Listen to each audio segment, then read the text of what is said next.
nagbigay inspirasyon ang isang espesyal na free admission revival concert sa humigit kumulang 200 tao na ginanap sa Tree of Life United Methodist Church, Bagong Bayan, Bulacan. Ayon kay Maestro Arnel Depano, ang annual mission ng Filipino Caucus Foundation ay 3 araw na pagmimisyon kung saan ang unang hakbang ay pagsasagawa ng revival concert.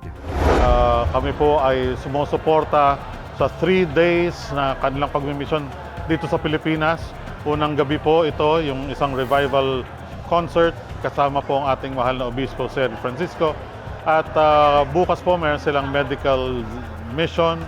At on Sunday, meron po silang pagpapasinaya ng bagong sanctuary ng Santa Ana United Methodist Church. Sabi naman ni Reverend Jerry Gabriel, ang concert na ito ay nagsilbing daan upang muling pag-alabin ang pagkakaisa ng mga United Methodist people sa Bulacan, Bulacan, na buong puso ring nagpaabot ng kanilang suporta sa nasabing konsyerto.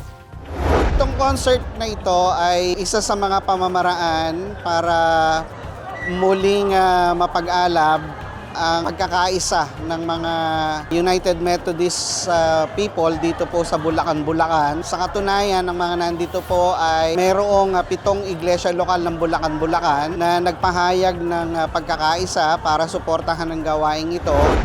Samantala, hangad niya na sa pamamagitan nito ay magsilbi itong daan upang mas tangkilikin at pahalagahan kung ano ang mayroon tayo, lalo na ang sariling atin. Naway makita rin ng mga tao na ang concert na ito ay maging instrumento upang pagsamahin at pagtibayin ang kanilang pananampalataya.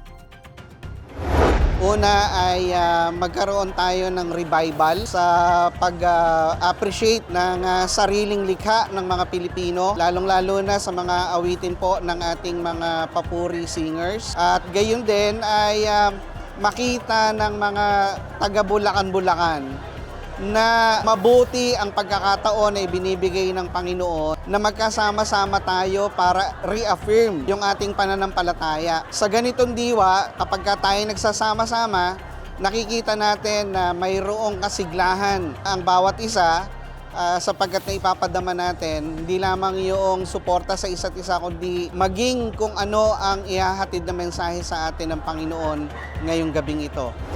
Sa pakikipagtulungan ng Santa Ana UMC at Far East Broadcasting Corporation, ang concert na ito ay kasama sa annual mission at initiative ng Filipino Caucus Foundation, USA.